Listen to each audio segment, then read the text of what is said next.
They called Marcus Williams the help, even as he wore a hospital badge. When the only surgeon collapsed mid-surgery, every eye turned toward the white intern, not the black nurse who had trained half the staff. Marcus knew the one move that could save the patient's life. But if he spoke, would they let him? Or throw him out before the heartbeat flatlined? Before we deep dive into this interesting story, subscribe to our channel, and tell us where are you watching from. Share in the comments below. They all walked past him like he didn't exist. In Building 32, the Ray and Maria Stata Center at MIT, home to the most advanced AI and robotics labs in the country, Aaron Hayes was invisible. Not because he hid, but because no one thought to see him. He wasn't on the student roster, didn't wear a name badge. No one addressed him directly, not even by accident. Aaron was the janitor's son. Every weekday at 4 p.m. sharp, he arrived with his father, Raymond Hayes. While Raymond swept hallways and emptied bins in Lab C-107, Aaron trailed behind, pushing a supply cart too big for his wiry frame. His hoodie was 2 sizes too large, the MIT logo cracked and fading, clearly secondhand. His shoes were flattened at the heel, soles duct-taped, but none of that mattered to him. His eyes were fixed on the boards, the machines, the codes, and he watched everything. Aaron had been following this routine for nearly 10 months. Silent, observing. Not once had he touched a panel or spoken out of turn. He was just the kid who came with the janitor. No one asked what he knew. That changed the day the machine failed. It was a Friday afternoon, the kind of sticky, gray Boston day that makes nerves itch. Inside the lab, tensions ran high. A $2.5 million autonomous exosuit prototype, nicknamed Helix, was about to run its first live demo. Months of research, sleepless nights, and pressure from military-adjacent sponsors had all built to this moment. Helix stood on its padded platform in the center of the lab. It was sleek, human-sized, and armed with over 200 microactuators designed for warehouse automation. If successful, the machine could lift 300 pounds with a flick of the wrist and calculate safe load angles faster than any industrial crane. It was a big deal. Too big to fail. At 3:37 p.m., the system booted. LEDs blinked. Gears whirred. A soft mechanical hum filled the lab. Students and researchers gathered around, eyes locked on the console. Then, without warning, the exosuit jerked left, hard. A violent twitch in its shoulder servo.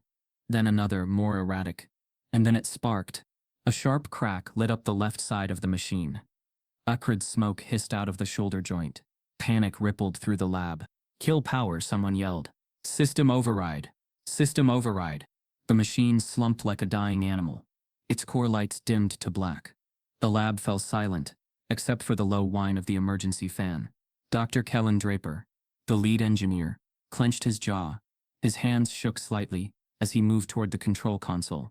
The sponsors were due in 45 minutes. "We can't demo this now," muttered one grad student. "It just fried itself," said another. "It shouldn't be able to do that." "We checked every relay yesterday," said a postdoc, fingers flying across the keyboard. "Everything passed diagnostics." Draper snapped. Well, clearly it didn't. Aaron watched from just outside the lab, standing half hidden behind a rack of brooms. He didn't flinch at the sparks. He didn't blink at the panic. He had seen the error coming before the boot even finished. Dr. Draper turned toward the doorway and locked eyes with him for the first time. Not just glanced. "You," he said, pointing. "You've been around here. Come here." The entire room paused. Some people turned, confused. A few smirked. "You talking to the janitor's kid?" One of the doctoral students chuckled. "He's not even cleared to be in here." Dr. Draper ignored them. Aaron hesitated. Then he stepped forward, slowly, eyes on the floor. He moved past humming consoles and cracked panels. Past people who still didn't believe he belonged. "Don't touch anything," someone warned. He didn't. He crouched beside the still smoking exosuit, tilted his head to study the shoulder joint. A minute passed. The lab watched like it was a joke unfolding. Aaron straightened up and said calmly, "Your torque alignment is off. The system compensates for vertical strain, but not horizontal vibration. That's what caused the destabilization." The room went still. "Sorry?" a tech asked. Aaron pointed again. "The feedback loop on the left limb is pulling more current than the right. It's overcorrecting and overheating the actuator. You're using a single-phase relay interface. You need a passive resistor array and a dual-channel stabilization code. Otherwise, it'll keep frying itself." Silence. Someone scoffed. And where'd you get your degree, kid? Dr. Draper narrowed his eyes. He didn't laugh. He stepped forward, yanked up the schematics on a tablet, and scanned the configurations. Aaron stood quietly, eyes focused. 3 minutes later, Draper looked up. His mouth was slightly open. He didn't say anything. But he looked at Aaron differently. Do what he said, Draper ordered. A senior engineer protested. Sir, we can't just do it. 10 minutes later, the code was updated. The resistor fix was implemented with a spare component from a nearby workstation. 3:06 p.m. The machine powered on. This time it stood perfectly still. Smooth, balanced, no twitch, no smoke. Draper whispered. Holy hell, one of the grad students mumbled. That shouldn't have worked. The exosuit responded flawlessly for the next 12 minutes. It lifted test weights, moved through simulations. Stability held. Aaron said nothing. He didn't smile. He just took a step back, ready to vanish again. Then a cold voice rang out behind him. What is going on here? A woman in a black pencil skirt and university badge stepped in, arms crossed.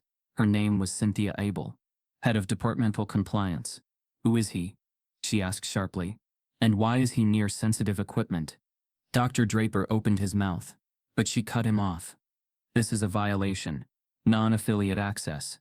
Unauthorized intervention in classified prototyping. This entire test is now void. Aaron's chest tightened. He just saved the entire demo. Someone offered. He's not even a student here, she snapped. And neither is his father. Her voice dropped. Do you understand what could happen if sponsors found out a janitor's kid was tampering with proprietary research? Aaron looked down. The same silence returned heavily. This time, escort him out, she said. A security officer stepped forward. Draper didn't argue. Raymond Hayes arrived just in time to see his son being walked out. What happened? He asked, panicked. Aaron didn't answer. Behind him, as the lab resumed breathing and the prototype kept performing flawlessly, no one mentioned Aaron's name again.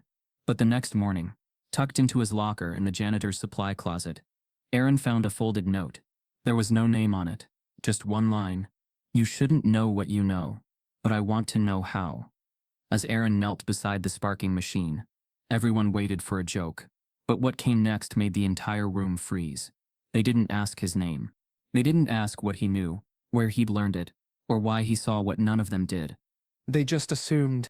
The boy who moved mop buckets and held doors open was standing in the center of one of the most advanced engineering labs in the world, surrounded by multi-million-dollar hardware and PhDs who had published in every major journal. And yet none of them stepped in to stop Dr. Helen Draper when he turned with a crooked grin and gestured to the slumped prototype. Let's see what the janitor's kid can do, he said. There was a silence that followed, the kind that doesn't come from awe, but amusement. A few chuckled under their breath. One student whispered, He's serious? Another muttered, He's about to get embarrassed. Someone even reached for their phone, as if capturing the moment might be worth a few thousand likes on some private engineering meme forum. Aaron didn't look at any of them. His eyes were on the machine. Not the faces. Not the degrees on the walls.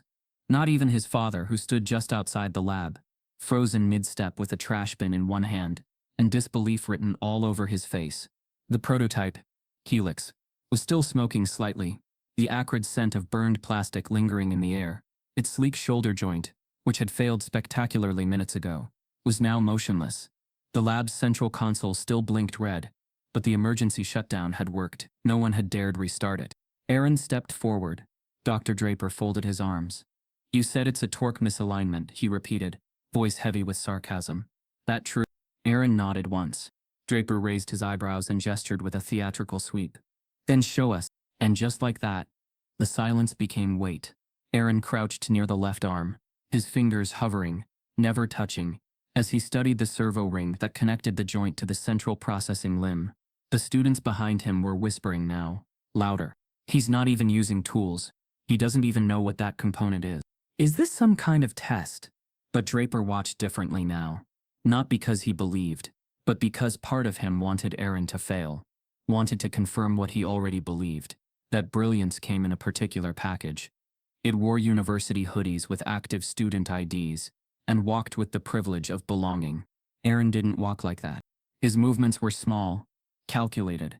He shifted slightly, squinting at the capacitor alignment, then back at the printed schematic on the nearby console. It was a version of the diagram he'd seen 3 weeks ago. One he had memorized, the moment a student forgot to log out of their workstation. His hands moved like they belonged here. Not hesitant, not guessing. They hovered over the hardware like he'd built it himself. Like he could see inside it, not just physically but in logic. He finally spoke, not to anyone in particular, but to the machine. "You're running a 2-phase output on a 3-relay switch," he said softly. "But your sensor feedback loop is only calibrated to 2 volts of variable resistance." Someone near the back scoffed. "That's not even relevant." Aaron didn't react. He stood up. Then calmly, with the soft firmness of someone not asking for permission, he turned to the room and said, "You've been reading the prototype's instability as a hardware failure. It's not. The overcompensation in the left actuator isn't random. It's a signal misfire caused by recursive software delay. You don't have a mechanical problem. You have a race condition." For a heartbeat, nothing moved. And then the room erupted. But not in applause. "Wait, what did he say? He's blaming the software? That makes no sense. It's isolated hardware." But Dr. Draper didn't say anything. He was staring at the central monitor. His fingers began to move over the keys, pulling up the recent error logs. Within seconds, lines of code poured onto the screen, most of it compiled by one of his most senior students. Aaron stepped closer. "Line 8-1, he said quietly. "Your feedback protocol is using a single-thread input parser. At high load, it stacks commands without checking real-time delays. That's why it fires both stabilization commands simultaneously. That's what caused the twitch." Another silence. Longer this time. Draper's face paled. "Because line 812 did exactly what Aaron said it did." "You've got to be kidding," someone whispered.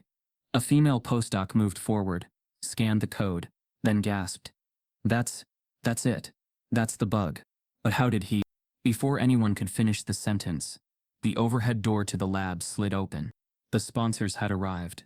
2 men and 1 woman in sleek high-end suits entered, flanked by an MIT administrator with a stiff smile and an uncomfortable energy. They were early. "Dr. Draper," said the lead sponsor, a tall man with a quiet, commanding tone. "We heard there was a minor delay. Everything back online?" Draper hesitated. Everyone looked at him. He could have lied. Could have said it was just a hiccup, a cooling issue, a small capacitor failure. Instead, he nodded slowly. "We're good," he said. "We've corrected a bug in the stabilization code." The sponsors nodded, eyes already on the machine. And just like that, Aaron Hayes was forgotten again. No one introduced him. No one asked how he knew what he knew. His father remained in the doorway, still holding the trash bin, not moving. Aaron backed away from the console. "You," Draper said quietly, not looking at him. "Stay behind the glass." Aaron didn't argue. He stepped into the observation room. The doors slid shut behind him. The demo ran flawlessly. Helix lifted, rotated, and sorted weighted crates with precision. It simulated warehouse automation, under pressure, then shifted into emergency override mode on cue. The sponsors applauded. Questions were asked. Data was provided. Hands were shaken. But Aaron didn't hear any of it. His hands were still shaking, not from fear but from a strange electricity he didn't know how to name. He had seen something they hadn't. He had spoken, and they'd listened. If only for a moment. As the sponsors left and the lab began to settle, Dr. Draper returned to the main console. He brought up the system logs again, scrolling back to the moment of failure. A message blinked in the margin. "Unauthorized access, line edit detected." The system had tracked the change in real time and logged the user. The problem was, no one in the lab had made the edit. The system had updated its code mid-command. Someone had already fixed line 88012 before Draper ran the correction himself. He blinked. No one else noticed, but Draper stared at the access ID. It wasn't from a student terminal. It wasn't even from the lab's internal network. It had come from a device plugged into the Ethernet port behind the panel, the one no one ever checked. Draper looked up toward the glass window. Aaron was gone. The observation room was empty. In the silence that followed, Draper stood motionless, the realization washing over him. Aaron hadn't just identified the bug. He had fixed it. When he stood up and revealed the machine's core flaw in one sentence, the room erupted, but not in applause. Racism wears a lab coat too. Instead of praise, Aaron got escorted out for tampering with university property. He hadn't touched the wires. He'd just seen what the PhDs had missed. The applause never came. The moment the sponsors left the lab and the door slid shut behind them, the tension returned, sharper than before. Aaron stood behind the glass wall in the observation room, still processing what had just happened. The machine worked. It actually worked. No explosions, no smoke, every movement smooth and stable. The fix he'd suggested, and secretly executed, had saved the day. But no one said thank you. Not one nod. Not one look of recognition. Dr. Draper stood still at the central console, watching the access logs with narrowed eyes. The screen still showed the timestamp, still highlighted the unauthorized code change, still tagged a device with no official access credentials. His jaw tightened. "Aaron," he said without turning around, "come here." The glass door slid open again with a mechanical hiss. Aaron stepped back into the lab. His hands were still trembling slightly, not from fear anymore, but from something closer to adrenaline. He had never stood this close to something that mattered before. Draper looked up. The easy smirk from earlier was gone. His tone had cooled. "You altered system code during a live prototype sequence." "I didn't." Aaron stopped himself. "I didn't change anything you hadn't already." "You're not authorized to be in here at all," Draper interrupted, "much less interface with proprietary university equipment." One of the grad students crossed his arms, eyes narrowed. "You're not even a student. Why were you even near the console?" Another one chimed in. "You saw the bug before we did because you caused it, didn't you?" Aaron's chest tightened. "I didn't," he said quietly. "I just saw the flaw before anyone else did. I've been watching for months. You've been trespassing in an academic research facility," said Cynthia Abel coldly, stepping into the lab from the hallway. Her appearance was sudden, like she'd been waiting outside the whole time. Aaron turned to face her. "I wasn't trying to break anything. I fixed it." She gave a brittle smile. "You don't get to redefine what fixing means on private university equipment. This isn't a playground." Aaron opened his mouth, but words failed. His father, Raymond, was now at the threshold of the lab. He didn't step in, but his face was pale.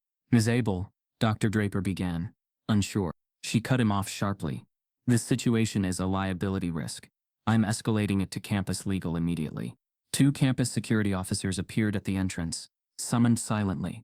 One of them, a tall man in an MIT windbreaker, looked more annoyed than concerned.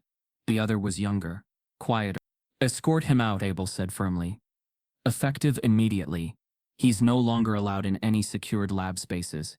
If he re-enters, we'll file a report." Raymond stepped forward instinctively. "He's with me. He's my son. He hasn't done anything wrong." "He doesn't have clearance," Abel said flatly. "And neither do you." Draper didn't protest. Aaron didn't resist. He just stood still, staring at the floor, as the officers motioned for him to leave. They didn't handcuff him, didn't drag him, but the humiliation was more than enough. The walk down the hallway was long. He could feel the eyes of students peeking through doorways, pretending not to stare. He could hear whispers trail behind him like smoke. "Is that the kid who? Didn't he touch the prototype? They said he messed with it." No one said saved. No one said solved. No one said brilliant. By the time they reached the basement level, Aaron's shoulders were hunched. His mind raced. He kept hearing Dr. Draper's voice on loop. "You're not authorized."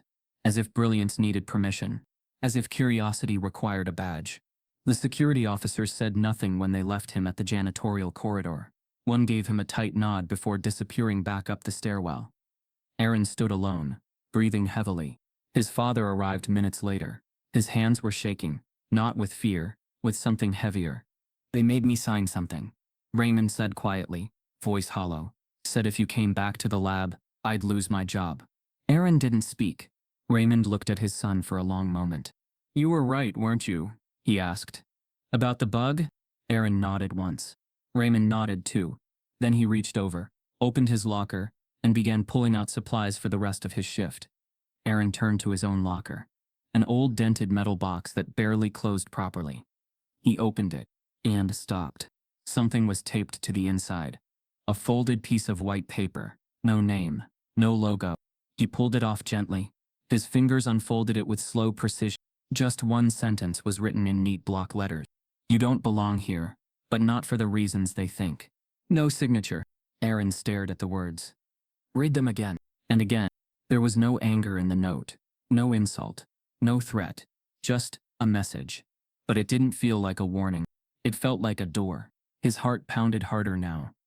The kind of pounding that doesn't come from fear, but from awakening. Who left it? Why? He didn't know. But someone in that building knew who he was. Someone saw what he saw, or wanted to know how he saw it. And as he closed the locker, the edge of something else caught his eye. Stuffed behind the top shelf, nearly invisible, was another item. Folded blue paper. A diagram. His mother's handwriting. Aaron froze. Back in the janitor's closet, he found a note taped to his locker that would change everything. MIT prides itself on innovation, but only from the right kind of people. Aaron wasn't even a student. Yet his design sketches began surfacing in group projects he never attended. Aaron didn't sleep that night. He sat on the thin mattress in his small bedroom 2 miles from campus, holding the folded diagram he'd found in his locker. The note, the one that said "You don't belong here, but not for the reasons they think," still sat on his desk, but it was this new discovery that kept his pulse climbing. The handwriting on the diagram was unmistakable. His mother's tight script, slanted left, always capital letters when labeling system flows. She'd taught him how to model torque curves and voltage feedback loops using grocery bags when he was 9. Her notes had always been crisp, deliberate, scientific, and always coded. He recognized the marks in the margins, her personal shorthand for hidden algorithms, the way she'd encoded layered systems to avoid theft when she freelanced designs for labs she was never allowed to join. This was her final project, the one she'd worked on before she disappeared from the MIT orbit altogether. But how did it end up in his locker? She'd left no files behind. Not on any official system. Not in any family box. Just vanished. Absorbed into the unspoken footnotes of academic memory. Brilliant, forgotten, black, and inconvenient. Until now. Aaron leaned closer to the diagram. He saw it instantly. A looped multi-node stabilization architecture, vastly more advanced than the one Helix had used. Theoretical perfection. Self-correcting systems that required no external calibration. If implemented, it would eliminate the very bug that had shut the prototype down earlier that day. And the worst part? He had seen almost this exact model already. Not on paper, on a lab screen. 3 weeks ago, during one of his father's overnight shifts, Aaron had paused at Lab C221, an advanced robotics seminar room. The screen had been left on. A schematic glowed faintly under a pile of project folders. It was a group project in progress. A different group. A different machine. But unmistakably, based on this, his mother's work. His work. Because Aaron had been recreating her lost designs since he was 13. And now, they were appearing on screens across the engineering school, passed off as original contributions in group projects he had never been invited to, discussed in research meetings he had never attended, praised in newsletters that didn't include his name. It wasn't a coincidence. Someone had stolen his ideas. Someone had been watching him, not just now, but for months, maybe longer. Aaron closed the sketch and slid it beneath his mattress. Not out of paranoia, but instinct. He trusted no one on campus now. Not after what happened in labs. Not after being escorted out for tampering, when all he'd done was solve what they couldn't. He knew how the school worked. He'd watched from the sidelines long enough. MIT was a machine. It didn't see the janitor's son. It didn't see brilliance in second-hand clothes. It didn't expect algorithms from hands that scrubbed trash cans. Aaron was smart, but not in the way the school liked. Not in the way it could brand, market, or parade. He was smart in a way that made them uncomfortable. Because it meant their assumptions were wrong. Because it meant someone like him, someone without access, credentials, or protection, had outpaced them in their own house. And now someone had decided to use that, quietly. The next afternoon, Aaron returned with his father for the Friday deep clean shift. He didn't speak much on the way there. Raymond was quiet too, pushing the cart with slightly more force than usual. They started in the West Wing, scrubbing chalkboards, vacuuming under chairs, resorting cables and tools. Around 6:30 p.m., they entered lab. Aaron moved slower this time. The room was empty, lights dimmed, but the workstation in the back still glowed. He walked toward it casually, pretending to wipe a table, and glanced at the screen. There it was, clear as day. His stabilization loop. His exact node mapping. The notation had been changed slightly. The formatting cleaned up. But the math was the same. It was unmistakable. Aaron's throat tightened. The file name was titled Group 7, Final Thesis Proposal. He clicked once, A PDF opened. 4 names at the top. All students. None he knew. The last page bore the signature of a faculty advisor, Dr. Kellen Draper. Aaron stepped back. "You okay?" Raymond asked, entering with the mop. Aaron nodded, eyes still on the screen. But Raymond had already followed his gaze. He moved forward, leaned in. He didn't understand the math, but he did recognize the pen style, the signature curve of his late wife's notation. He stared. Then his hand clenched around the mop handle. Hard. With a loud snap, the wooden shaft cracked in half. Aaron jumped slightly. Raymond didn't speak. He walked out of the room without a word, dropped the broken mop into the bin, and pulled his phone from his back pocket. His hands shook as he scrolled. He hadn't called this number in 20 years.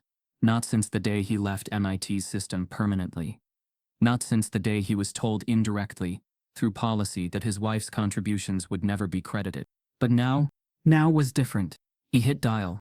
The phone rang once, then connected. A woman's voice answered on the other end. Hello? Raymond's voice cracked slightly. "I need you to come back to Boston," he said.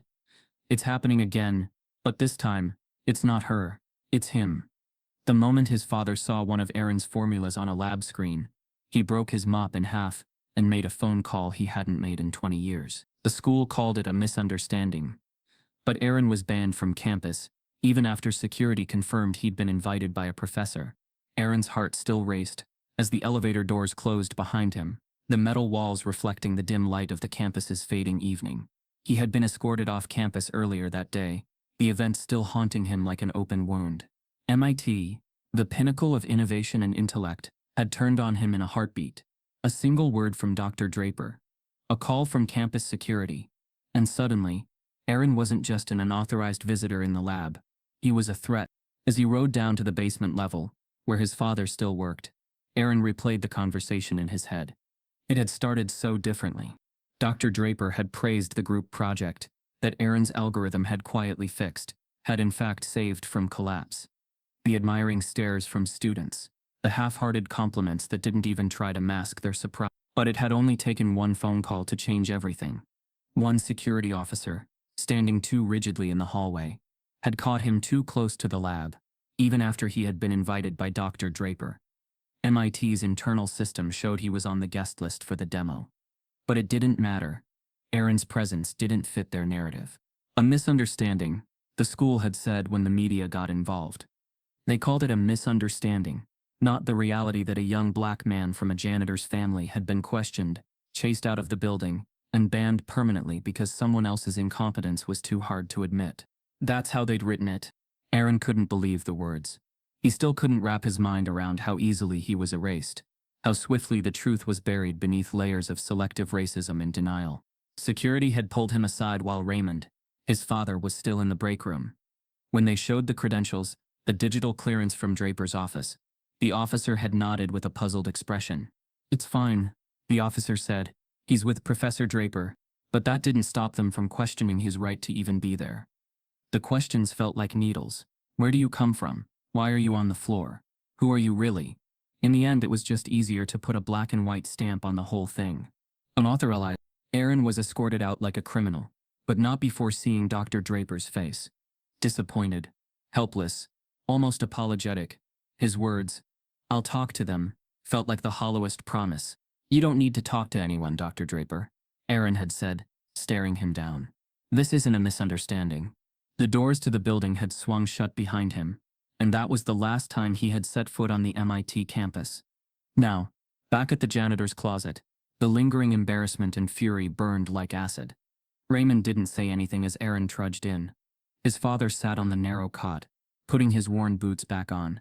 His expression was unreadable, but Aaron could tell the weight of the day had hit him too. "You okay?" Raymond asked.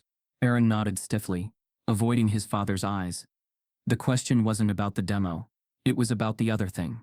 The thing that he could never explain, never truly make anyone understand. He wasn't just banned from campus. He had been made to disappear. He was a ghost, just the janitor's son. Raymond exhaled slowly, rubbing his hands over his face. "It's not right, son," he muttered. "It's not right. None of this is right." Aaron didn't argue. What was the point? A knock on the door interrupted the silence. Raymond stood, opening it to find an unfamiliar man in a dark suit standing in the hallway. His expression was serious, but with an unmistakable trace of curiosity behind his eyes. "I'm sorry to bother you," the man said. "But is Aaron Hayes here?"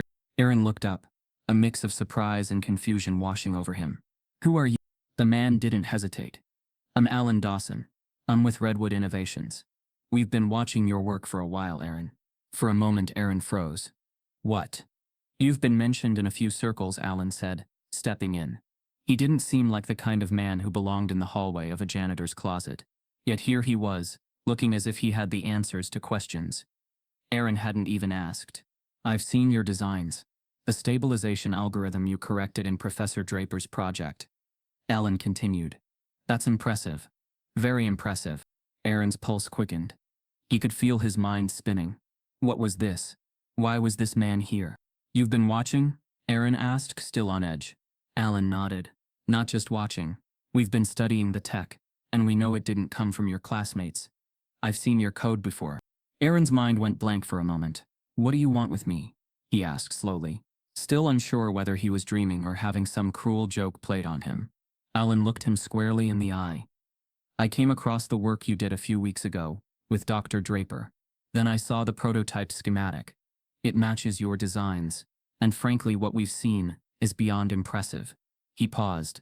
"MIT may not value it, but we do." Aaron was quiet, trying to process the words that hung in the air. This didn't feel real. "Why? What's the catch?" Aaron finally asked. Alan took a step forward, pulling out a business card from his jacket pocket and placing it on the small table next to the cot. "I'm in charge of talent scouting at Redwood. We need someone like you on our team." His eyes hardened slightly. "No strings, no university politics, no exclusions based on who you are. Just a chance to work with people who see you for your worth." Aaron stared at the card, but the reality didn't sink in.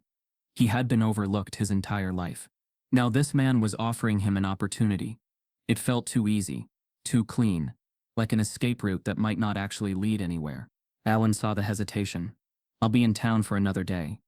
If you want to talk more about what we could offer, I'm open. Otherwise, I'll leave you to think it over." Before Aaron could respond, Alan turned and walked out, leaving a briefcase behind. A silver pen, a contract, something too polished for Aaron's taste. A moment later, Aaron's phone buzzed on the cot. He picked it up, noticing a new text message from an unknown number. It was a link to a video titled "MIT's Greatest Untold Story, A New Perspective." His stomach dropped as he clicked on it. The video opened with a montage of MIT's latest innovations: drones, AI systems, advanced robotics. It then cut to Dr. Draper's recent demo of the Helix prototype, the one Aaron had helped fix.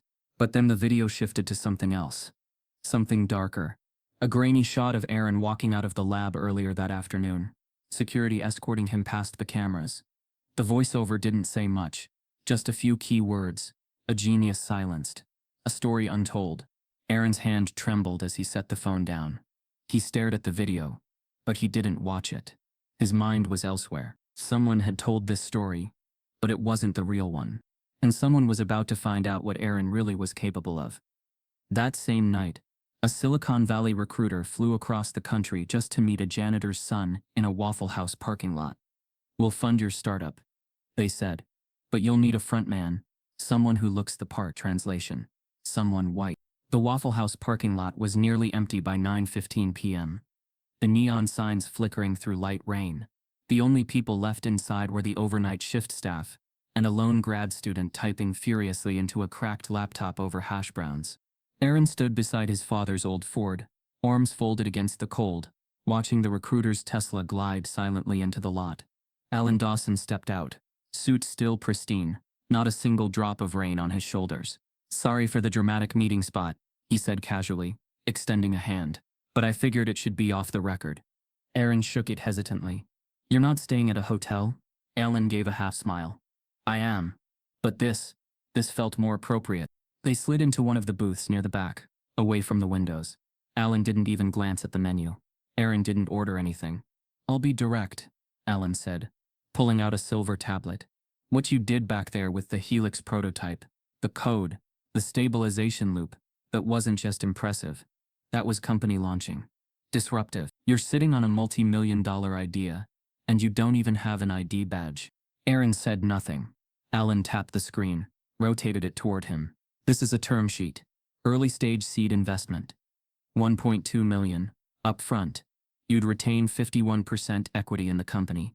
We'd build out your designs, brand you as the CTO, give you lab space, access to our dev teams, and in 12 months we go public, or go to Series A. The numbers hit like a train. Aaron blinked slowly. His hands were still in his lap, clenched tightly. What's the catch? Alan paused. Branding. Aaron raised an eyebrow. Alan exhaled through his nose, choosing his next words carefully. Look, Aaron, you know what you've got, but the world isn't always ready to believe where it came from. A pause. We'll fund your startup, Alan said again, slower this time. But we'll need a front man, someone who looks the part. Aaron didn't need a translation. White. They needed someone white. Someone with a Stanford degree, Alan continued. Or maybe MIT officially. Someone who checks the boxes for VCs. We'll build your name in the back end, of course. And long-term you'll take full control once we're established. Aaron leaned back in the booth. You want to sell my ideas and hide my face. Alan didn't flinch. I want to sell your vision. But we both know how fast first impressions kill funding rounds. You come in as the brain behind the curtain. We work on exposure later. Let the product sell first. Aaron looked away. Out the rain-blurred window. The same rage that had built inside him on the day MIT escorted him out. The same hollow shame that filled him when the stabilization code was used without credit. It burned now, heavier than ever. You wouldn't say that to a white kid, he said. Alan looked away, as if that made it less true. I'd say it to a marketable founder, he said quietly. And right now the market's not built to see you. Aaron stood up slowly. Give me 24 hours, he said, to decide. Alan nodded. Of course. He reached into his bag and slid a hard copy of the term sheet across the table. Look it over. Just know, this is real. And it's a way out. Aaron took the folder without a word and stepped back into the rain. He didn't sleep that night. He didn't call friends. Didn't draft emails. Didn't fantasize about what he could buy. He just sat at the kitchen table of their tiny apartment, staring at the numbers on the page. $1.2 million. His father stirred in the next room, the sound of coughing echoing down the narrow hallway. The weight of years, of mopped floors, of late shifts, of bills paid late, and jobs taken for dignity's sake. It settled around them, like fog. Aaron folded the sheet. Then he walked to his room, opened his drawer, and pulled out the small black flash drive he had hidden the week before. The one with everything. His code, his diagrams, his mother's archived files. The proof that his designs predated everything MIT had borrowed. He stared at it for a long moment. Then he knocked on his father's door. Dad, he said. Get dressed. Raymond opened the door, half asleep, eyebrows furrowed. What? We're going downtown. Why? Aaron held up the flash drive. Because we're not asking anymore. We're protecting it. 35 minutes later, they stood in the gleaming lobby of a boutique law firm on Tremont Street. Closed hours ago, but open just for them. A favor. An old one. Because 20 years earlier, Raymond had swept the floors of this very building, and one paralegal never forgot how he helped her escape a building fire before the alarms went off. Mr. Hayes, she said now, older, grayer, but with sharp eyes. I'm glad you called. Aaron stepped forward and placed the flash drive on the conference table. I need everything on this copyrighted, he said. Patents, non-disclosure protections, and a timestamp log that proves it came from me, from my hands. The paralegal nodded. Do you want legal representation for any licensing inquiries? Aaron nodded slowly. And, he added, voice steady, I want it under two names, mine and my mother's. Raymond looked at him, then down at the flash drive. He blinked once. You're sure? Aaron didn't hesitate. Yes. The room was quiet for a long time as the paralegal opened her laptop and inserted the drive. Raymond walked toward the window, hands deep in his jacket pockets, staring out at the Boston skyline. Proud of you, kid, he said. Aaron didn't answer. He just watched the screen as lines of code, diagrams, and digital blueprints unfolded. The truth, laid bare. And for the first time in his life, protected. Aaron asked for 24 hours to decide. Instead, he walked into a Boston law office, with his father and handed over a flash drive. Inside were dozens of designs, algorithms and breakthrough concepts, all traced back to Aaron's notes. Some were already published under other students' names. The quiet hum of the law office was interrupted only by the soft clicks of a keyboard. The room was glass-walled, high above the city. Rain slid down the windows like whispers. Aaron sat at the edge of a black leather chair, fists curled tight in his lap. Across from him, the firm's senior partner, Maya Whitlock, leaned over her laptop, expression unreadable. Raymond sat silently by the door, arms crossed, watching his son like he was seeing him for the first time. "I've been in intellectual property law for 19 years, Maya finally said, without looking up. "But I've never seen anything like this." Aaron's throat tightened. He said nothing. Maya scrolled. Her eyes moved rapidly over the directory on the flash drive. There were hundreds of files, organized chronologically, sketches, raw code, comparative diagrams, each folder named with a date and brief title. Torque study March 3rd. Load balance fix alpha. Reversible armature design mom notes. It wasn't just a record of ideas. It was a timeline, an entire evolution of thought, one that predated at least 4 of the MIT lab projects currently in rotation. She opened one file labeled Stabilizer Loop Multinode Mother's Notes Revised. The design loaded instantly, and Maya's face changed. It was subtle, but Aaron caught it. The slight upward twitch of her eyebrow, the parting of her lips, that flash of disbelief. Because it was perfect. Self-correcting logic. Graceful failovers. Efficiency metrics they hadn't seen anywhere else. This is what they used in the prototype?" she asked. Aaron nodded. Maya leaned back in her chair. "And you never published it?" Aaron shook his head. "I wasn't allowed in the system. I didn't even have a university login." She opened a second window and began pulling up publicly filed patents and internal publications from the MIT robotics department. It didn't take long. Within 10 minutes, Maya had found 3 group theses, each submitted within the past 8 months, that mirrored Aaron's designs almost line for line. The language had been changed, a few values tweaked, labels renamed, but the foundation? Unmistakably his. "Jesus," she whispered. "They've been mining you." Raymond stood. "What does that mean exactly?" Maya turned to him. "It means this institution, or individuals within it, have systematically taken Aaron's work, scrubbed his name, and distributed it across academic submissions without consent or acknowledgement. Multiple times." Raymond blinked, steadying himself against the glass wall. "And it's traceable?" he asked. Maya nodded. "Every timestamp, every metadata log, every edit, even without Aaron being in the system officially. The drive's time signatures are intact. It's all here. We just have to line it up against the university's records." She pulled up the publication for a paper titled Multi-Torque Optimization in Exoskeletal Movement, credited to 4 graduate students. Aaron leaned forward. "Open the diagram." She did. He pointed to the lower left corner. "That loop, that was mine. It's based on my mother's old system. Only I combined it with an adaptive feedback grid. I showed it to no one. I only left the original sketch in a test notebook I used during cleaning shifts." Maya frowned. "Where's that notebook now?" Aaron looked down. "Gone. Someone must have taken it." Raymond shook his head slowly. "They've been watching him this whole time." Maya leaned back again, fingers steepled. "I can file cease and desist letters by tomorrow. I can send legal notifications to the school, and we can freeze any current research that appears derived from these models." Aaron was silent. Maya watched him carefully. "But that's just one option," she said. Raymond looked up. "What do you mean?" Maya closed the laptop gently. "There's a difference between legal protection and legal strategy." She stood, walked to the whiteboard, and drew 2 large circles. "One path," she said, pointing to the left circle, "is justice. We contact MIT directly. We inform them that Aaron's intellectual property has been stolen. We ask for a settlement, force them to retract the papers, maybe issue an apology, possibly even create a scholarship fund in your name." Aaron stared at the circle. "And the other path?" he asked. Maya pointed to the second circle. "We go public. We partner with investigative reporters. We expose the fact that a globally ranked research institution has been exploiting an uncredentialed black innovator. We take it to Congress if we have to. We make this viral, loud, unignorable." Aaron didn't respond. Maya studied him for a beat, then asked the question like a blade. Do you want justice or revenge? The words dropped like a stone in water. Raymond took a step forward. Aaron, you don't have to decide now. But Aaron didn't look at his father. He was still staring at the whiteboard. At those two circles.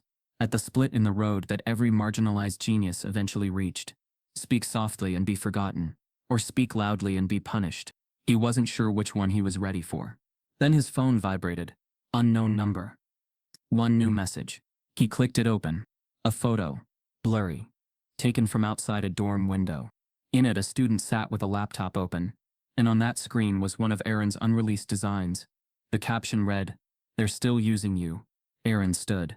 Raymond's eyes widened. What's wrong? Aaron turned to Maya, his voice low. I want both, he said. I want the apology, and I want the fire. Maya smiled slightly. Then let's start writing history. The lawyer raised an eyebrow and asked, do you want justice or revenge? They were about to unveil their revolutionary AI processor. The cameras were rolling. The patents were filed. But Aaron had proof it all came from a janitor's son. They'd erased. The auditorium was standing room only. A long white banner hung behind the stage, in sleek Helvetica type, MIT Future Frontiers Forum, Robotics and Innovation 2025. The university's highest-ranking faculty sat in the front row, side by side with representatives from major tech firms, all dressed in navy suits and practiced smiles. In the center of it all stood a glossy podium with embedded mic strips and a digital projector pulsing behind it. On stage, Dr. Kellen Draper. He wore a dark gray suit and a calculated expression. Behind him on the screen was a schematic rendering of a new AI processor, a microfusion design built for real-time adaptive robotics. His voice was calm, confident, refined. And as of this week, Draper said, smiling faintly, we are pleased to announce the formal filing of patents for what we believe is the most significant leap in autonomous machine intelligence in a decade. Polite applause. A few camera shutters clicked. Aaron Hayes stood quietly behind the back curtain, heartbeat like a drum in his chest. He wasn't on the guest list. He wasn't even supposed to be near the event. But he wasn't there for permission. He was there for truth. Inside his backpack was a physical copy of the original prototype design, the same one that the university was now claiming as their own. Also inside were printed screenshots of the time-stamped files from the flash drive, a complete trail of stolen work right down to the margins scrawled in his mother's handwriting. The university had rejected the legal cease and desist just 2 days earlier. They claimed the documents were inconclusive, so Aaron decided to skip the lawyers this time and speak to the world instead, on his own terms. Back on stage, Draper gestured toward a towering silver display, now unveiled behind him, a live demonstration unit of the new processor, embedded in a humanoid framework. Sleek, black and glistening under the lights, he was deep into a paragraph when a figure emerged from stage left. The room shifted, first in murmurs, then in motion. Aaron walked across the hardwood floor slowly, deliberately. Every step echoed. Every eye followed. Draper paused. A security guard near the curtain moved forward, but then stopped uncertain. Because Aaron wasn't shouting. He wasn't disrupting. He just walked, calm, like he belonged. The crowd stilled. Aaron stopped 3 feet from the podium. Dr. Draper turned, microphone still hot. Aaron, he said carefully, this isn't your place. Aaron's voice came sharp and clear, cutting through the room like wire. It was never mine, was it? Even when I built what you're standing in front of. Gasps flickered through the audience. Draper stiffened. Please leave the stage. Aaron opened his backpack. No. He pulled out the prototype, not the machine, but the first printed model. Yellowed paper, folded corners, clear system diagrams, the original logic loop. The screen behind Draper flickered, because Aaron had already uploaded the files to the presentation system, queued under a separate account that auto-triggered at that very moment. Suddenly, the entire projector screen switched. No more polished rendering. Now the room stared at raw diagrams, hand-labeled, scanned notebook pages. They weren't from any student group. They were dated before the current research even existed. A murmur turned into a buzz. The first question rang out from a local reporter near the front. Is that the original design? Aaron stepped up to the mic. His voice didn't shake. Yes. And they erased it. Erased. Me. Another voice. Who are you? Aaron answered without hesitation.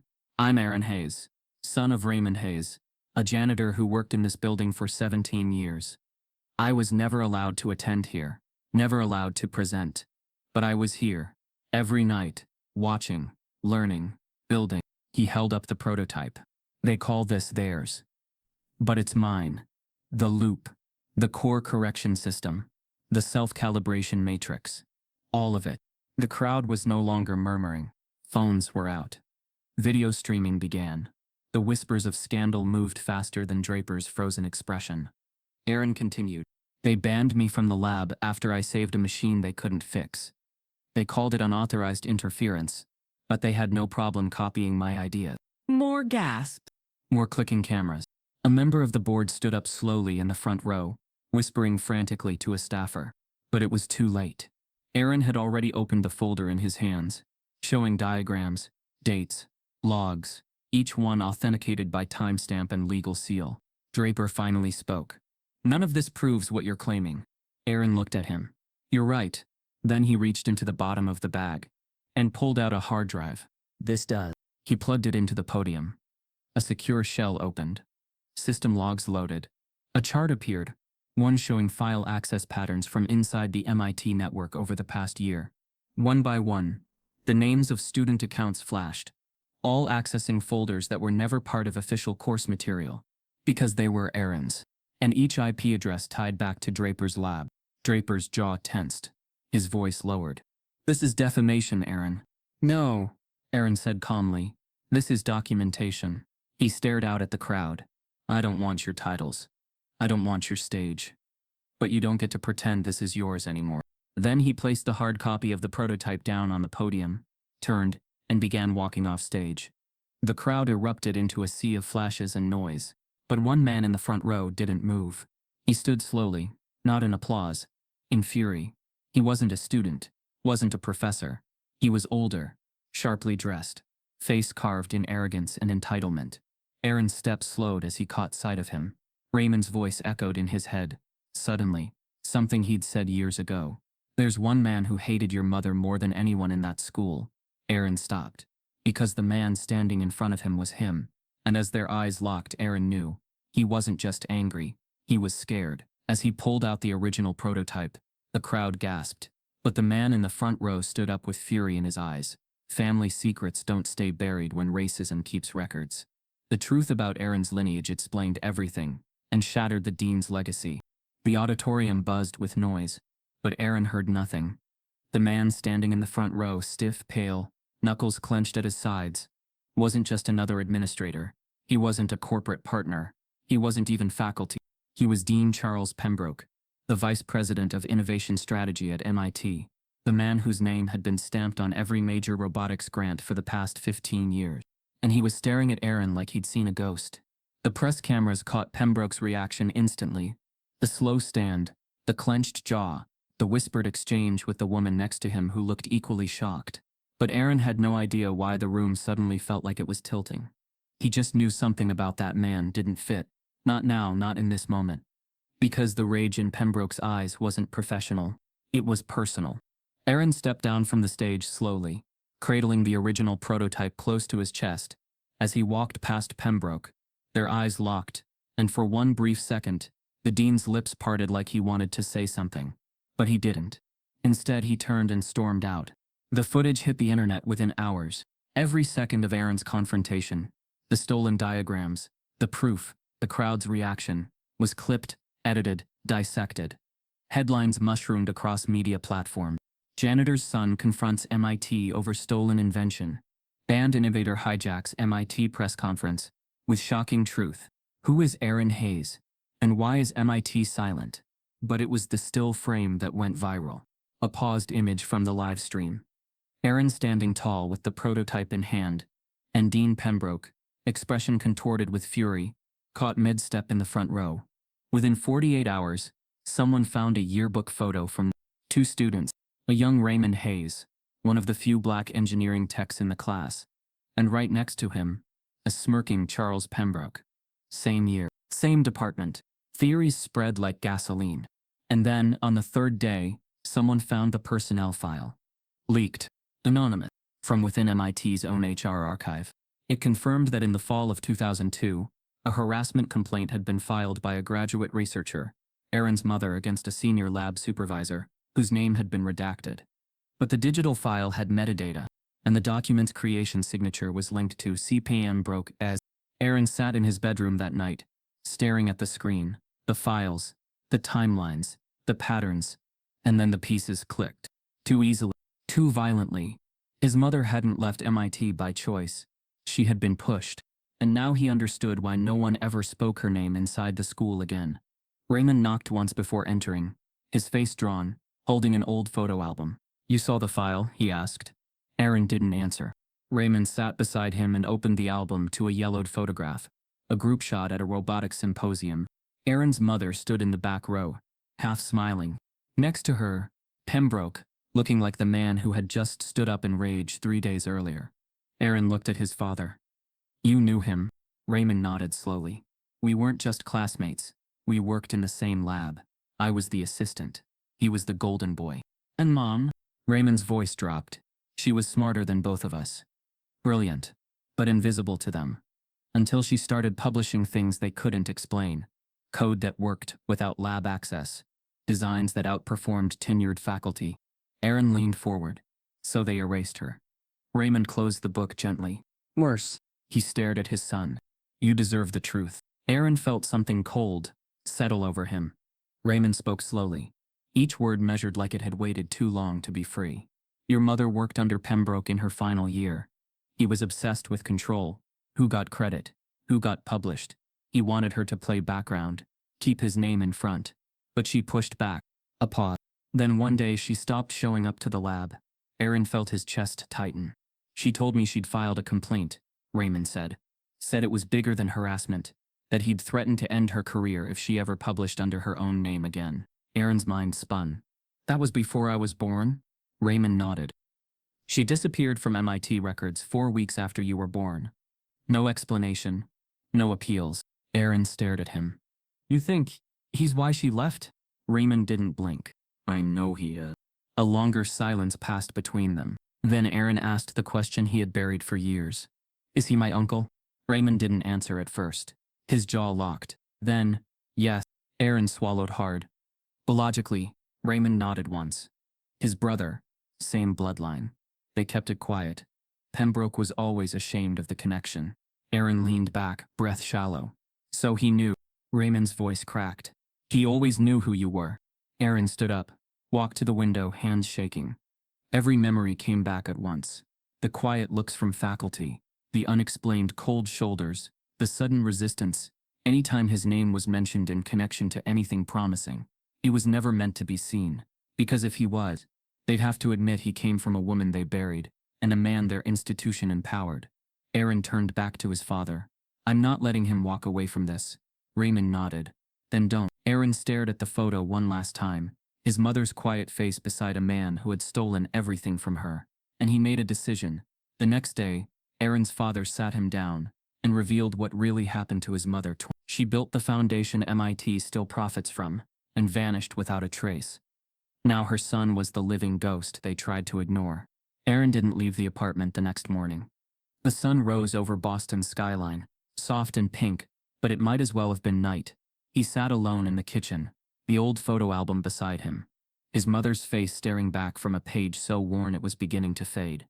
Raymond's revelation had dropped like a weight onto his chest.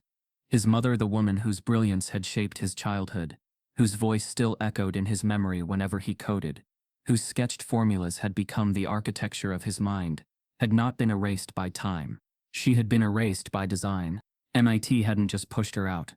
They had stolen from her, buried her, and rewritten her as a footnote, a brilliant black engineer who threatened the wrong man at the wrong time. And now, 22 years later, her ghost walked the hallways, in the form of her son, uninvited, uncredentialed, and unbreakable. Aaron stared at the old schematic again, her handwriting across the bottom corner, the loops of her R and the long cross of her T. He'd studied this exact draft when he was 13, recreating it line by line on notebook paper, never knowing that the system she had designed would become the foundation for MIT's current processor line. Every core principle Draper had claimed at the press conference: adaptive rebalancing, neural corrective delay, load sharing with memory anticipation, had been tested in her original system. She wasn't just a contributor, she was the origin. Aaron stood, went to the closet, and pulled down the old gray filing box his father had refused to throw away all these years. Inside were scattered fragments, half-crumpled pages, math-heavy notebooks, loose pages from research journals with corners torn and margins stained with coffee. He dug through each one like a detective chasing a killer, and that's when he found it. Tucked between a dated course schedule and a yellowing copy of IED Transactions on Robotics was a folded blueprint. Not a sketch. A blueprint. Full layout. System logic. Power flow diagram. Build annotations. It was titled CIRCE, Cognitive Integration for Reactive Conscious Engineering. Aaron froze. He had never seen this design before. Not once. This wasn't just a stabilizer system or an actuator controller. This was everything. A framework for full-body AI responsiveness, real-time learning at the mechanical level, a method for recursive data refinement based on emotional cues and external stressors. It wasn't just robotics. It was cognition. It was 10 years ahead of what anyone at MIT had even talked about. Aaron's fingers trembled as he traced the upper left corner of the blueprint. His mother's name was typed in bold. Camille Jordan Hayes. Below it, pending filing fall term 2. But there was no record of that filing in any MIT archive. Not even in the redacted files Maya had accessed. It had never been filed. Because they stopped her before she could. Aaron sat back down. The implications were brutal and clear. His mother had been on the verge of a breakthrough that could have changed everything. And someone had buried it. Not because it was flawed. Not because it was unfinished. But because she was the one who built it. He read the annotations carefully, line by line. The system required a closed feedback node, a sensory logic shell, and a multi-phase thread processor, all things MIT's latest invention now proudly touted in their prototype. But they were her inventions, and now they were his responsibility. Aaron opened his laptop, pulled up the legal blueprint he had filed through Maya's office. He began layering his mother's system into it, diagram by diagram, logic loop by logic loop. Not copying, reclaiming. It took 6 hours, and when it was done, he stared at the file for a long time. Then he renamed it, CIRCE, Hayes Protocol. He closed the file. His phone vibrated. It was Maya. "You sitting down?" she said without introduction. Aaron could hear urgency in her voice. "What happened?" "There's been a leak." Internal communications from the dean's office. Emails between Pembroke and 3 faculty members, one of whom was directly involved in the disciplinary committee that recommended your removal. Aaron went still. Maya continued. "They knew who you were. Pembroke flagged your name as early as last fall, told them to keep you off any student invites, even informal ones. Said it was too politically risky." Aaron's jaw clenched. "And there's more," Maya said. "An unsigned draft memo, written the week your mother was pushed out. It uses her full name, says her work on early phase cognition control was to be withheld pending institutional review." Aaron's voice was low. "Was it ever reviewed?" "No," Maya said, "because the file was marked classified internal research. Then it was deleted." Aaron looked back at the blueprint on the table. It had survived because Raymond saved it. Because someone at home still believed in her when no one else did. "I'm going to finish it," Aaron said. "CIRCE. I'm going to finish what she started." "You're sure?" Aaron nodded slowly. "And when I do, I'm not publishing it with MIT's name anywhere near it." Maya didn't argue. Instead, she said something Aaron didn't expect. "There's something else." "About Pembroke." Aaron's pulse slowed. Maya hesitated. "We ran a deeper search. His family records, private court filings." Go on.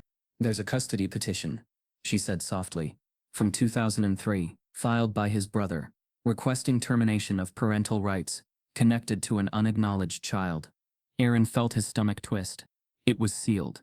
But the dates match. So does the name. Aaron whispered. "Mine?" Maya paused. "Yes." Aaron sat back in his chair, the blueprint glowing in front of him. He wasn't just the son of a woman MIT tried to erase. He was the secret the dean had tried to keep buried for over 2 decades. A living contradiction of everything Pembroke built his career on. Now he wasn't just a threat to their legacy. He was the legacy. And he was coming for it. When Aaron uncovered her last unfinished project, he knew exactly how to finish it, and who to expose in the process. You can silence names, shred documents, and deny credit, But you can't kill legacy. Not when it's coated in blood and brilliance. Aaron had never filed anything under someone else's name before. He'd signed dozens of NDAs, helped clean hundreds of labs, written untold lines of code no one ever saw. His work always lived in the shadows, uncredited, unnamed, invisible. But this wasn't about him. Not this time. He sat in Maya's office, the afternoon sun pouring in through high-paneled windows, the CERCH protocol files neatly arranged on a black conference table. The diagrams, code libraries, logical frameworks, all finished, polished, finalized. The culmination of his mother's vision. And now, it was time to put her name back where it belonged. Are you absolutely sure? Maya asked, pen hovering above the form. Aaron nodded once. Camille Jordan Hayes, sole inventor. Maya studied him. It's your work now. You could list yourself as lead co-developer. I don't want co, Aaron said quietly. They erased her once. I won't dilute her twice.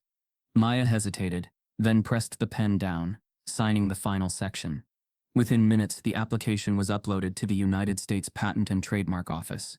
Public-facing, legally time-stamped, traceable, and irrevocable.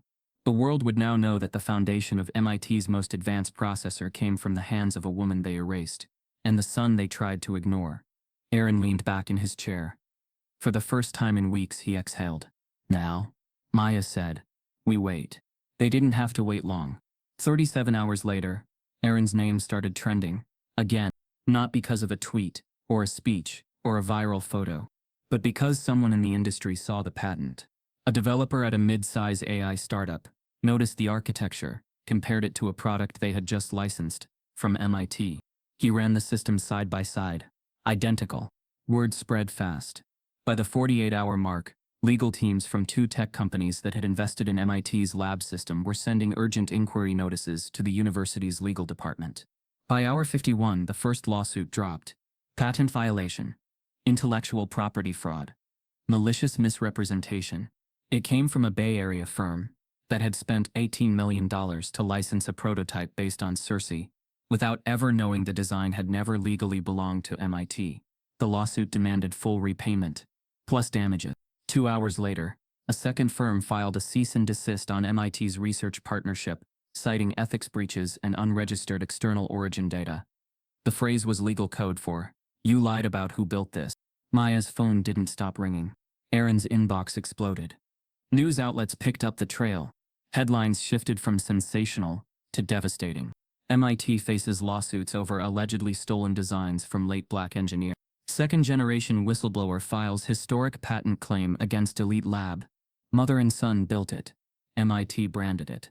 In a quiet cafe across town, Aaron watched it all unfold on a laptop, sipping black coffee with shaking hands. Raymond sat across from him, reading the printout Maya had given them. I can't believe it's real, he whispered. Aaron looked up. What? His father smiled faintly. That her name's in the system now. Not hidden. Not footnoted. File. Aaron stared at him. They're going to fight it. Raymond nodded. Let them. A long pause settled between them. Then Raymond said something he'd never said before. She always knew you'd finish it. Aaron blinked. What do you mean? She told me.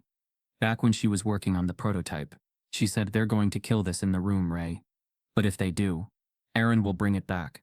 He's already building it in his sleep. Aaron looked down at the mug in his hands. His throat tightened. She believed in you so hard, Raymond said, his voice nearly breaking. Even when they didn't. Aaron didn't answer. He couldn't. That night, he received an email from a faculty member who had never spoken to him before, a tenured professor of engineering. Subject line, I owe you an apology. Body. I taught a course based on your mother's unpublished notes in 2006. I never knew they were hers. I'm so sorry. I'm resigning from the advisory board tomorrow. Aaron read it 3 times, and then a second email came. Then a third. Some were apologies. Some were denials. Some were thinly veiled warnings. And one was from a former student who had received a patent on a micro-adjustment algorithm in 2018, now admitting that he'd taken it from an old floating dock he found in a shared drive, never questioning its origin. The pattern was undeniable. MIT hadn't just used Camille's work. They'd turned it into a ghostwriter for their entire program. Maya called again the following morning.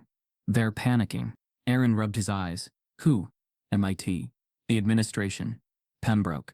Aaron's voice darkened. He still hasn't spoken publicly. He won't, Maya said. Because if he acknowledges it, the lawsuits double. His silence is legal armor. But the pressure is building. Alumni are asking questions. Donors are holding back. There's a movement now. Name her. Aaron opened his phone. It was true. The hashtag had started on a robotics subreddit, but it had spread. Engineers, students, faculty, even professors at other institutions were reposting the image of Camille's blueprint, calling it a stolen cornerstone. Maya continued. They'll try to bury it again. Or settle. I won't settle, Aaron said. Not until her name is on a building. Maya paused. I think we're gonna get you that building. But that night, the twist came. Aaron was walking down Tremont Street, backpack slung low, hoodie pulled tight, when his phone buzzed again. Unknown number. A voicemail. He stopped under a streetlight and played it. A man's voice. Tense. Measured. Aaron. It's Draper. You need to call me. Now. It's bigger than you think. They're rewriting your mother's file. Right now. They're changing the internal records. Pulling her publications. I tried to stop it. They locked me out. The line went dead. Aaron stared at the screen. He opened the university archive portal on his phone. Searched. Camille Jordan Hayes. Nothing. He blinked. Searched again. Still nothing. His chest seized. He searched one of her old paper titles, The Stabilizer Matrix. The credit had changed. It now listed research draft, anonymous contributor, internal MIT source. Aaron's hands began to shake. They weren't fighting back in court. They were rewriting history in real time. Aaron applied for a public patent, under his mother's name, and within 48 hours lawsuits started piling in. Overnight, Janitor's son exposes MIT became a headline that made millions stop scrolling. But not everyone was celebrating. The first time Aaron saw his name on national television, he was standing in line at a corner store. A muted screen behind the cashier showed a split image. On one side, the front steps of MIT's tech building swarmed with reporters. On the other, a still of Aaron holding up his mother's schematic at the press conference. The headline scrolling across the bottom, in bold white letters. Janitor's son claims MIT stole mother's AI design, lawsuits ignite. The customer ahead of him, a woman in scrubs, gasped quietly. That's the kid, she murmured, tapping her friend's arm. He's the one who exposed all those professors. I read it on Twitter. Aaron stepped out of line. He didn't want to be recognized. Not now. Not in a corner store under fluorescent lights, while holding a bottle of orange juice. By the time he reached the sidewalk, his phone was buzzing again. Another email, another media request, another flood of notifications from people he'd never met. Camille was first. Protect Black Genius. Justice for Hayes. The internet had lit up. What started as a niche academic controversy had burst into the mainstream. Editorials ran op-eds about institutional erasure. Historians unearthed similar cases. Activists demanded investigations into university IP theft. Even celebrities, artists, athletes, tech giants began posting Aaron's story with captions like, "This is why we need to own our brilliance." But the headlines didn't prepare him for what came next. Because not everyone was celebrating. By noon the following day, Maya's office had received over 600 emails, half in support, half dripping with venom. You're ruining the name of an institution that gave you everything. One read. Another, you people are never satisfied. Always crying victim. Some were worse. You don't belong in those labs. No matter who your mother was. Aaron sat in the corner of the conference room, reading each one silently, stone-faced. Maya finally took the phone out of his hand. You need to stop reading them. They're reading me, Aaron replied. She leaned against the table. You want to stop this now, we can. You've made your point. Your mother's name is on the patent. The lawsuits are in motion. You don't owe anyone anything more. Aaron looked up. I owe her everything. Maya didn't argue, because she saw it too now. This wasn't about a courtroom win. This was about survival, about legacy, about reclaiming the right to exist in the spaces that had tried to delete you. Outside, the pressure was mounting. Protesters gathered near MIT's main entrance, holding signs that read, Genius doesn't wear a badge. Her name belongs in the halls she built. Stop stealing our minds. A growing crowd of students and activists had organized a sit-in inside the engineering building. 2 professors publicly resigned from advisory boards. One released a video admitting that Camille Hayes had once corrected a system bug he had published under his own name. The university issued a statement, vague and polished, promising a formal review of the intellectual property concerns. But it wasn't enough. The world wasn't waiting for MIT to self-police anymore. They were watching Aaron. That night he returned home around 10:40 p.m., pulling into the cracked parking lot behind their apartment. His headlights swept across the worn brick wall, flickering briefly over the back of his silver car. He parked. Then he froze. Spray painted across the driver's side door in thick red letters. "Stay in your lane." The words hit him like a punch to the ribs. Sharp, ugly, deliberate. He stood there, unmoving, as the engine hummed beneath him. Then he got out slowly, walking to the side of the car. Whoever had done it used precision. No sloppiness. Each letter was tight, even intentional. As if the person had practiced. Aaron stared at the message, heart thudding in his ears. He didn't need to ask what it meant. It wasn't just a warning. It was a declaration. They were watching him. Not from behind keyboards. Not from the anonymity of forums. But here, where he lived, where he parked, where his father slept inside. Unaware. His mind flashed back to the voicemail from Draper.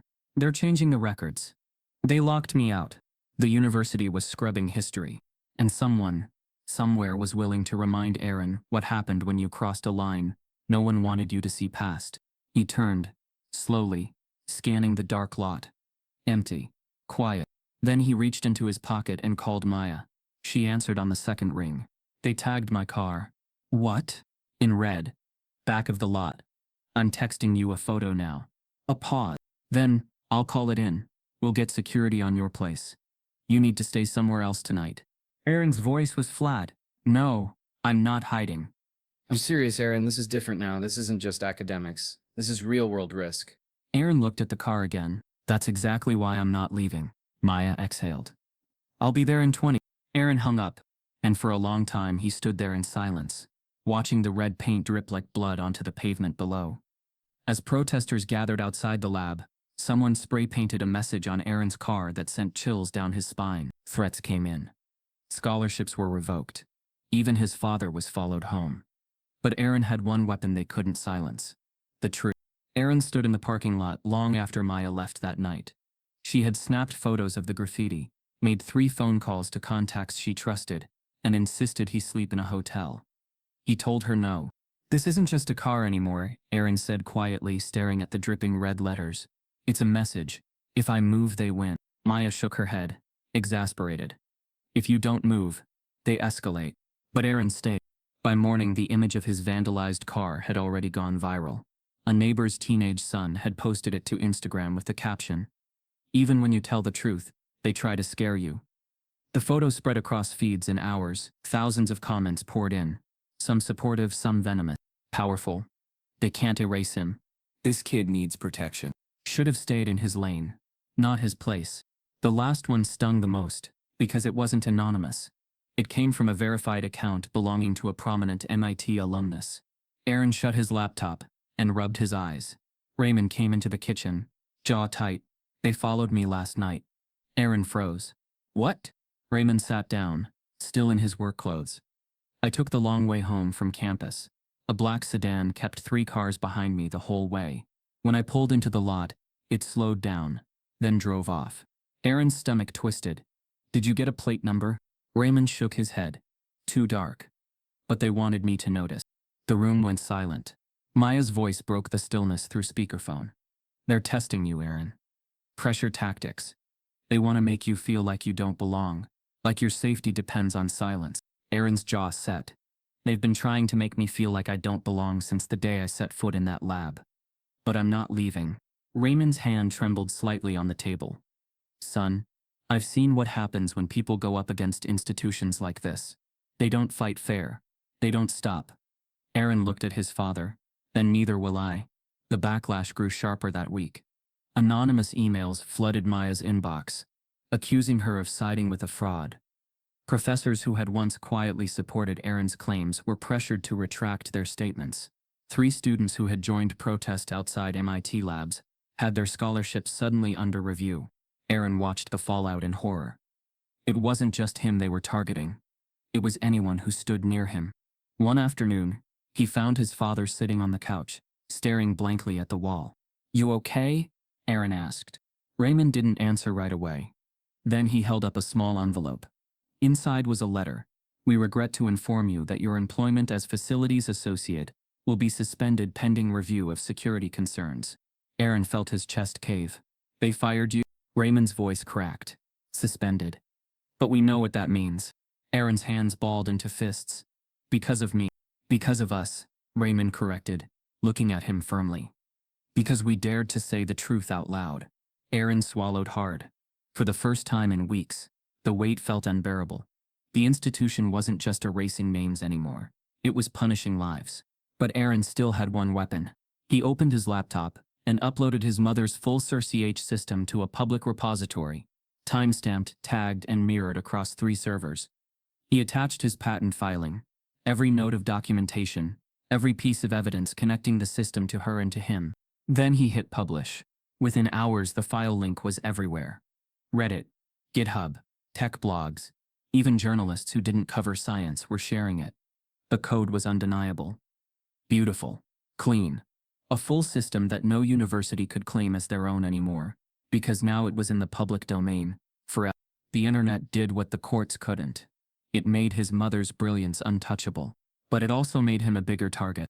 The next night, protests swelled outside MIT's campus gates. Hundreds of students, activists, and local residents gathered, chanting for accountability. Signs lifted into the air. "Give Camille credit. Education, not exploitation.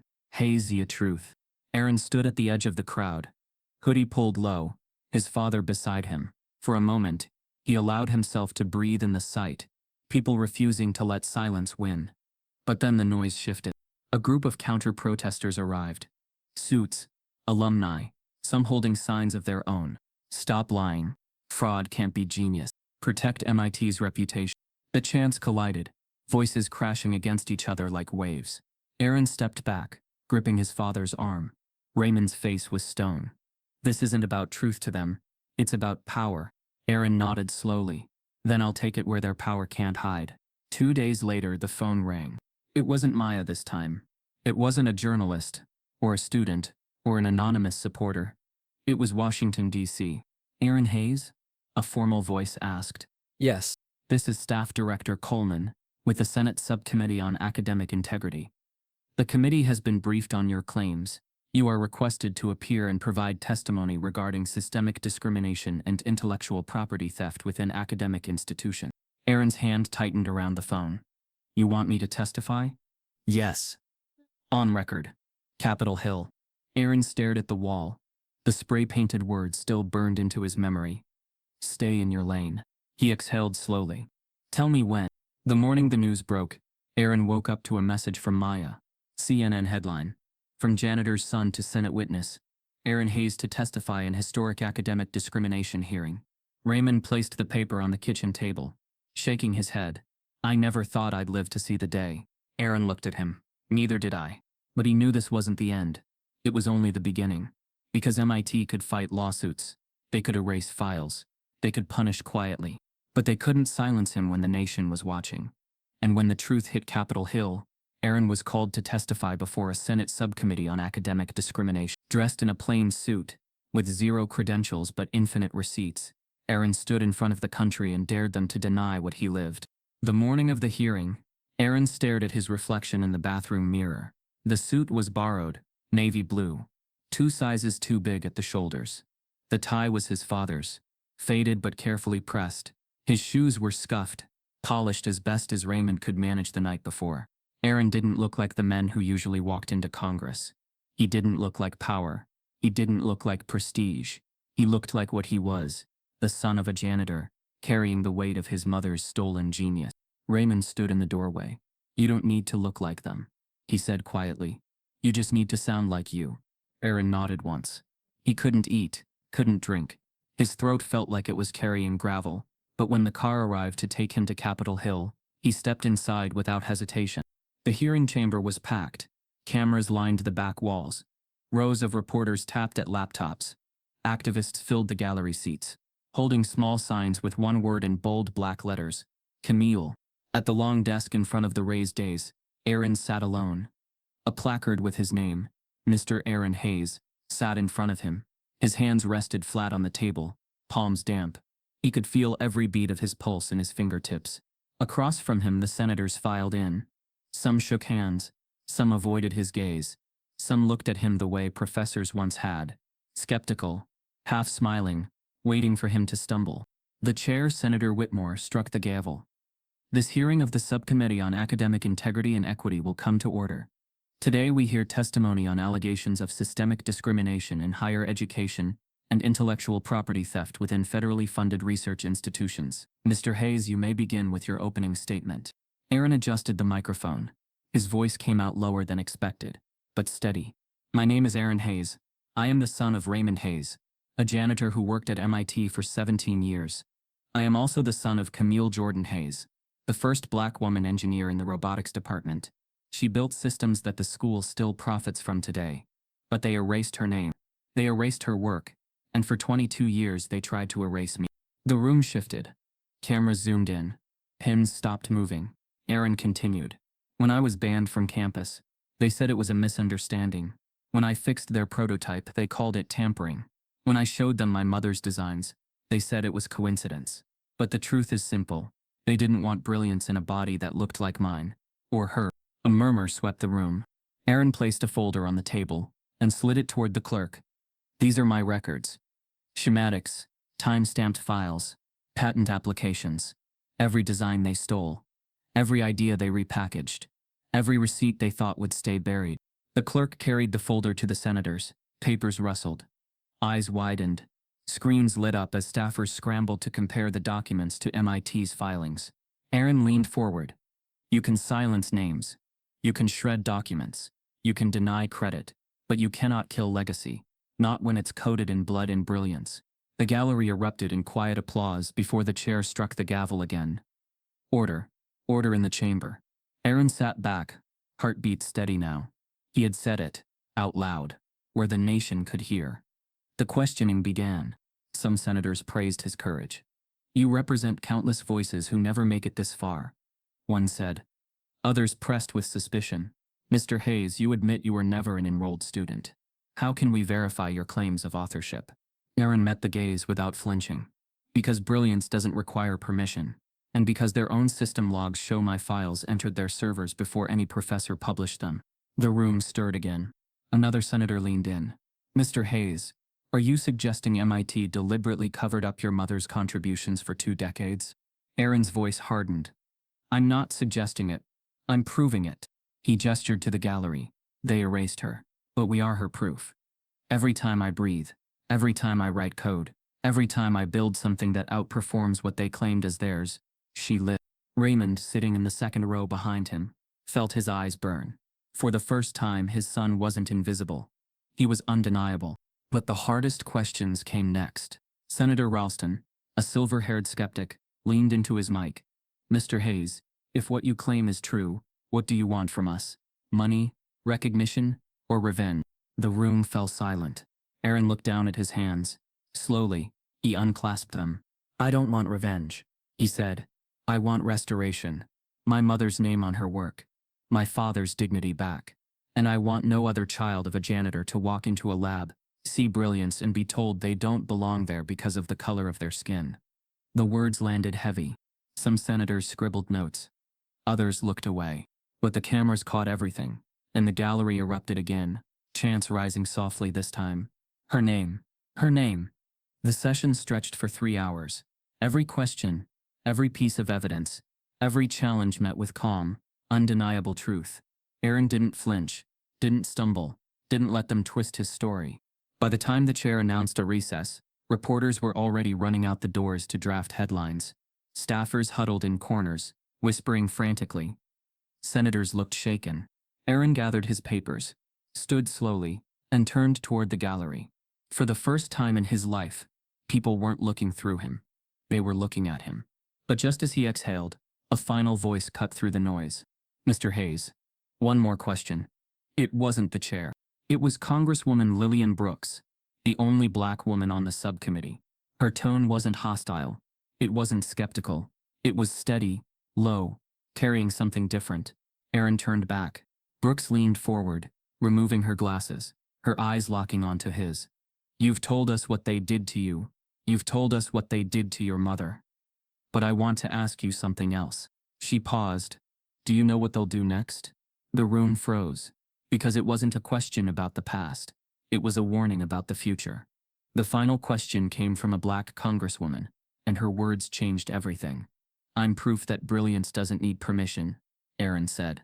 MIT's reputation would never be the same. Neither would the world's view of who genius looks like. The question from Congresswoman Lillian Brooks lingered in the chamber like smoke. Do you know what they'll do next? It wasn't rhetorical. It wasn't theatrical. It was a warning sharpened into a challenge. Aaron inhaled slowly. His palms rested flat on the polished desk, sweat cooling in the grooves of his fingerprints. He locked eyes with Brooks, and for the first time in hours, the weight of the hearing returned. Everyone leaned in. Senators, staffers, cameras. The silence was almost suffocating. Aaron spoke softly at first, but every word carried. They'll try to erase me again, he said. Not with paint on my car, not with files disappearing from their servers, not even with threats. They'll try to erase me with silence. He paused. The gallery was motionless. They'll wait for the headlines to fade, for the protests to thin out, for the cameras to move on to the next scandal. And then they'll bury this story the same way they buried my mother's, one drawer at a time. Brooks nodded once, satisfied. So the question is, who are you when no one believes in you? The chamber froze. Aaron swallowed. His father's face flashed in his mind. His mother's handwriting. The red spray paint. The janitor's closet. And then his voice broke through the silence. I'm proof that brilliance doesn't need permission. The words hit like thunder. He sat taller. I'm proof that you can ignore a person, lock them out of classrooms, strip them of credentials, and still not kill what they carry inside. I'm proof that genius doesn't look like a resume, or a skin tone, or a title on an office door. Reporters stopped typing. Senators froze in their seats. Aaron leaned closer to the mic. Who am I when no one believes in me? I'm my mother's son. I'm my father's fight. And I am every student, every worker, every erased mind who was told they weren't allowed in the room, and built anyway. The gallery erupted. Cheers, clapping, chanting. The chair banged the gavel, but it barely mattered. Cameras zoomed in on Aaron's face, the words already racing across captions, headlines, tweets. Brilliance doesn't need permission. MIT's reputation would never be the same. By nightfall, clips of his testimony had been broadcast worldwide. News anchors replayed his closing words again and again. Editorials called it the Hayes Doctrine. Social media threads dissected every line, pairing them with images of protest signs, photos of Camille's schematics, videos of Raymond walking into the hearing behind his son. But the most powerful image was the simplest. Aaron sitting in that oversized suit, plain and unadorned, staring down senators with nothing but his voice and the truth. That was the moment the world realized what genius could look like. MIT scrambled. The Board of Trustees announced an emergency session. A press release promised serious consideration of Hayes's allegations. But behind the curtain, insiders leaked that donor pressure was mounting. Companies that once funded the robotics program were pausing payments. A tech CEO announced on live TV that her company would only work with institutions that honored the hands that built their innovations. The cracks were showing, and this time, they weren't in Aaron's walls. They were in MIT's. Back home, Aaron walked through the campus one last time. Not as a trespasser, not as a shadow, but as a storm. Students stopped him in the hallway to thank him. Faculty avoided his gaze. Protesters gathered outside the building he had once been dragged out of, chanting his mother's name. But Aaron didn't linger. He had somewhere else to go. Down the narrow stairwell. Past the pipes. Past the flickering light bulb. The janitor's closet. The place where it all began. The room still smelled of bleach and dust. The mop bucket was in the corner, worn and rusted. His father's locker still dented. His own locker still crooked at the hinge. Aaron opened it. Inside was the note he'd found months earlier. The one that read, "You don't belong here, but not for the reasons they think." He smiled faintly now. He understood. Whoever had left it had been right. He didn't belong in the closet. He belonged in history. Aaron reached into his bag, pulled out a single sheet of paper, and taped it to the inside of the locker door. It wasn't a schematic. It was the front page of the official patent filing. Inventor Camille Jordan Hayes. Aaron closed the door gently. He left the room, not looking back. On the steps outside, Raymond was waiting. He looked tired but proud, his eyes wet. "You did it," Raymond said softly. Aaron shook his head. "We did it." They walked together across the campus lawn. For the first time, Aaron didn't feel invisible on the grounds that had defined his life. Students were whispering, recording, pointing. But it wasn't with dismissal anymore. It was with recognition. The next morning, Aaron's phone buzzed with a message from Maya. "Turn on the news." He did. A clip played from Capitol Hill, replaying the final exchange with Congresswoman Brooks. But this time, it didn't end with his words. It ended with hers. Because after Aaron had spoken, she had leaned into the mic and said, "Mr. Hayes, thank you. One last thing. Congress is considering naming a federal scholarship program after your mother. We'd like your input." The footage froze on Aaron's stunned face, then cut back to the anchor. The Camille Hayes Innovation Grant would provide full funding for underrepresented students in STEM across the United States. If passed, it will be one of the largest scholarship programs in academic history. Aaron dropped the remote. Raymond sat back slowly, covering his mouth with his hand. For the first time in 2 decades, her name wasn't whispered. It was law, and as he walked past the janitor's closet one last time, Aaron left behind more than just his past. They tried to silence him, erase her, and pretend their voices never mattered. But the truth cannot be buried forever. If this story made you stop and think, type yes if you believe in justice, and subscribe so more voices like theirs are never ignored again.